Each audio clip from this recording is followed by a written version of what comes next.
he was supposed to compete at UFC 211. He was supposed to fight Sergio Pettis.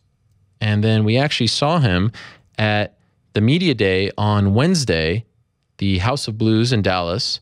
And just 2-3 hours later, after they squared off, we got the word that the fight was off.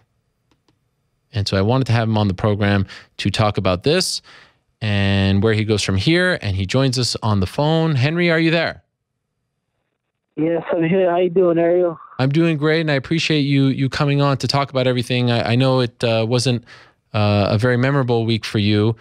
So let's start here, Henry. We see you at the media day. You squared off with Sergio Pettis. What happens after that led you to withdraw from the fight just a couple hours later? Yeah, well, what happened was I had thought about just getting a cortisone shot on the area where it was hurting. And we went to go see the doctor again because I had hurt my hand 2 weeks ago. I hit the top of one of my training partner's head, and it just completely just hurt my hand. Like, all those 8 metacarpal bones that are like kind of in that area just blew everything out, and it got to the point where I couldn't. I was having a hard time opening like my pantry, like the doors, or driving, or little things like that. But I saw to the same time that my hand was getting better. So I did PRP on it. I was doing rehab. I was doing, putting it on ice, and I felt like getting better and better. And I did the whole stem stuff on my hand, and it was getting better. I was like, all right, man, by the time fight time comes, we just have to, hopefully kind of let the adrenaline take over.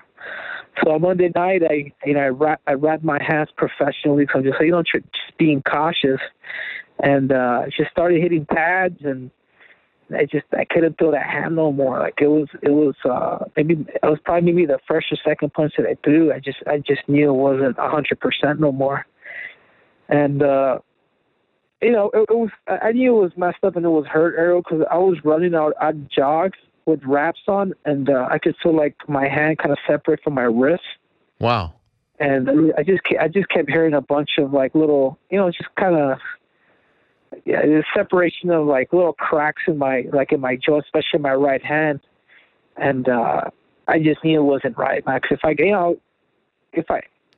was planning on using my wrestling and obviously box or whatnot, but if I can't throw my right hand, even if I take somebody down, it's like, what damage am I going to do up top?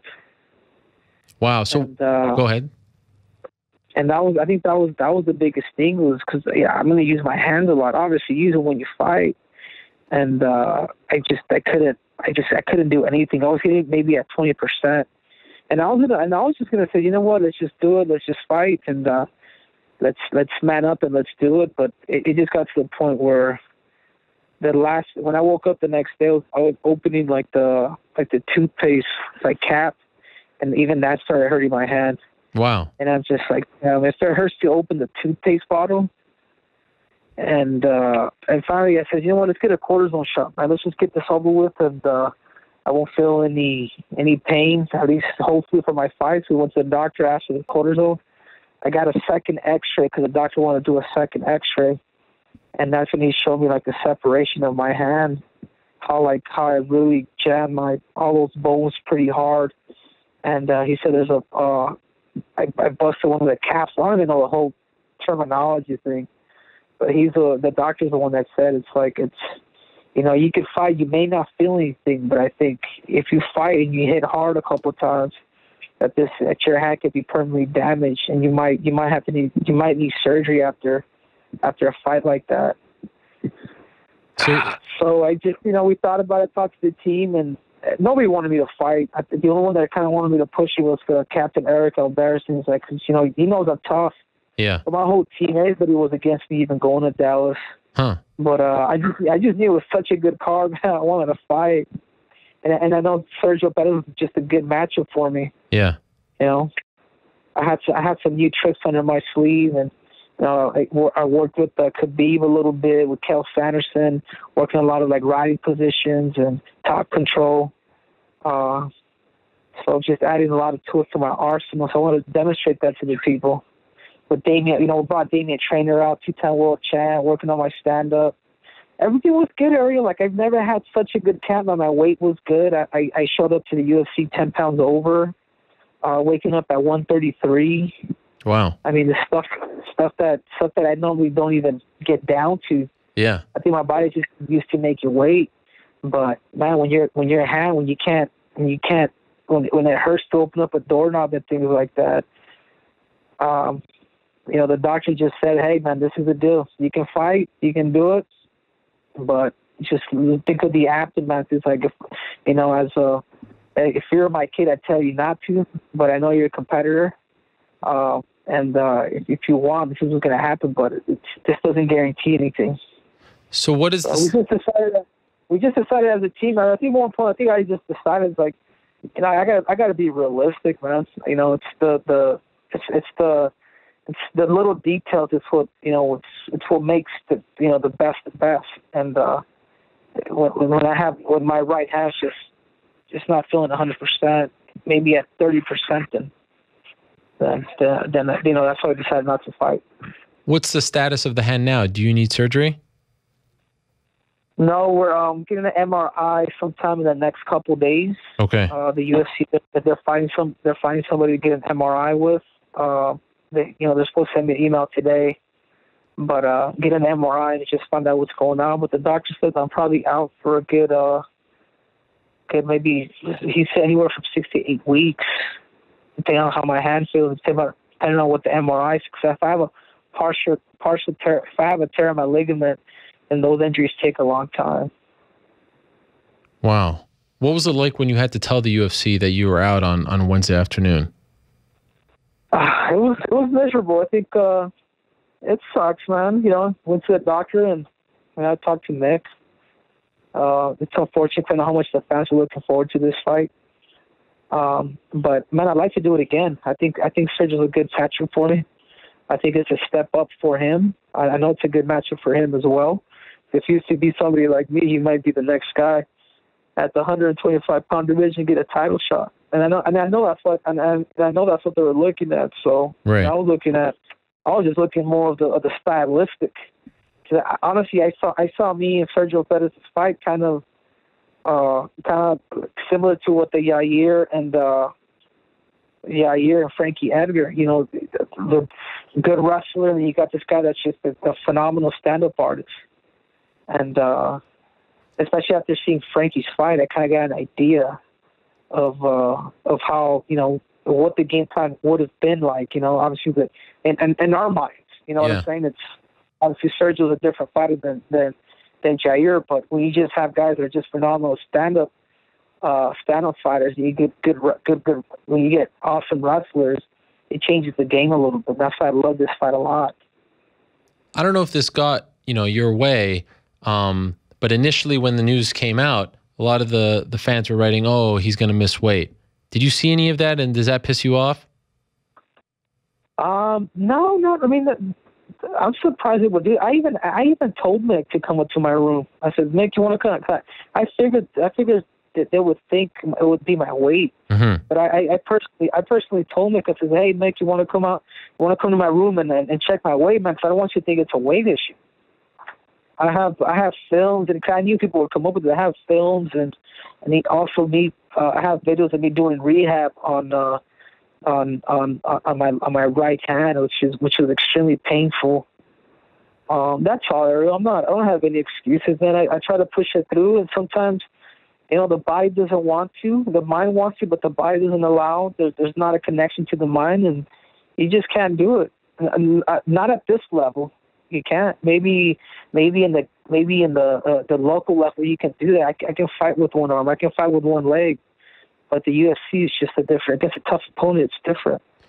How big of a blow is this to you financially? I know it sucks not to fight, and mentally you want to go out there. You like the matchup, but you just did a whole training camp, and I'm assuming you have coaches to pay and things like that, and you didn't get paid because you didn't fight. How big of a blow is this to you? I mean, it's about $80,000 worth. Wow. And that's the incentive. The incentive is for me to fight to make money. Yeah. Trust me, I wouldn't back out from nobody for $80,000. I'll fight anybody in the world for $80,000. I'd fight Mike Tyson. Yeah. Put him in front of me. I don't guarantee you that I would beat him in a stand-up fight, but I'd fight him.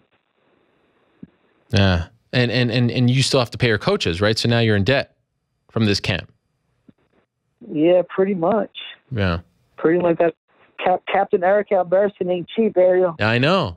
I mean, when you want to get the best in the business, you have to pay a price, right? Yeah, for sure. And so, go ahead. No, I like to replay it, man. I don't know, whenever my it's better, I like to replay it. I like the Sergio Pettis fight, and obviously I know they like it too. I like for that fight to still happen, man. And depending on how my hand feels, depending on what the camp wants to do, because I know they prepared for me. Yeah. And I prepared for him. I like to replay that fight. I like that fight a lot, tremendously. And of course, I mean, it has been, you had the controversy with Joseph Benavidez not that long ago. You had the Demetrius Johnson fight. You haven't tasted victory since November of 2015. Are you starting to get a little antsy? Like, start to feel like, okay, when is this W going to come? You were undefeated prior to that DJ fight, and we're approaching a year and a half now. How are you feeling? How's the confidence? Yeah, no, it's I was going to use some of my time, some of my restriction on Sergio. That was part of the shit. That was part of the plan. Me as a fighter, as a competitor, that's what I want, man. I want to be able to go out there and unleash this frustration, like you said, in a very smart, tactical way. But man, I haven't caught a break, Ariel. I haven't, man. Since I've been in the UFC, I felt like I fought. I wasn't seated no chumps. Yeah. My second fight, I was fighting Chris Carriazo who fought for the belt. My debut at 125 pounds. Like I fought tough opponents. I see a lot of the UFC I see a lot in the UFC where a lot of guys get built up, and we saw it this card in Dallas, Texas, how people think these fighters are X amount, but when you put them against the elite of the elite, it changes. And that's kind of how I felt with Sergio a little bit. Like he's never fought a top 5 fighter, so it was going to be interesting for him to see how obviously I respect him. I know he's extremely tough, but this is a time for the fans to see how good Sergio Pettis really is. Mm-hmm. And you didn't stick around in Dallas, right? You went back home? Yeah, I went back home, and I have no business there, man. I don't want to be around fighters and none of that. Yeah. I had to go get my thing. People were shaking my hand, man. I couldn't.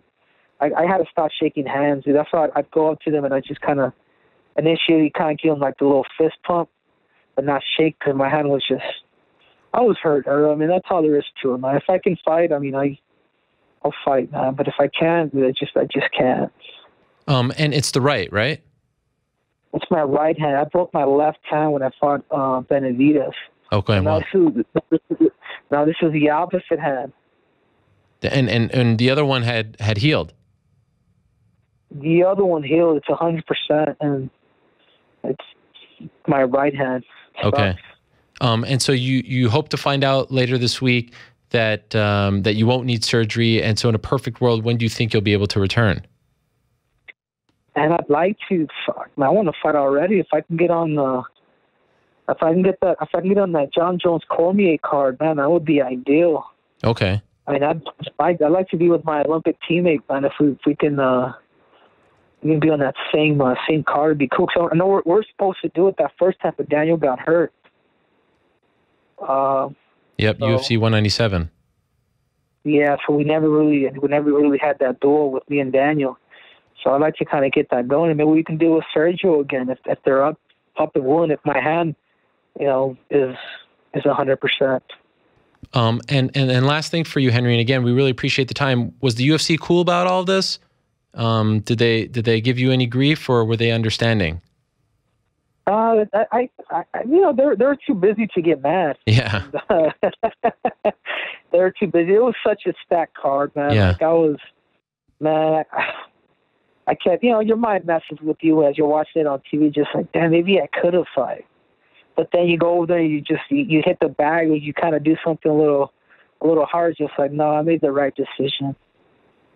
Well, we appreciate you coming on, Henry. Yeah, go ahead. But trust me, Ariel, I do want a victory, man. I'm sick of losing. I know, for someone like you who has experienced so much winning throughout his entire life, not just in mixed martial arts, of course, in the Olympics, gold medal, and in college and high school and stuff, this, I would imagine, is somewhat of a foreign feeling for you, but you have persevered, you have been through a lot, so I have no doubt that the same will come true as far as this little speed bump is concerned. I know, again, like I said, it wasn't a happy time in Dallas, but I appreciate you coming on and talking about it, clearing the air, and I hope that it's not serious and that we can see you on that card with Daniel. I think that would be really cool as well. Yeah, awesome. Thanks again. I appreciate it, man. Captain wants to say what's up, too, so I appreciate it. Thank you. Thank you, Henry. All the best to you, and keep us posted on the hand.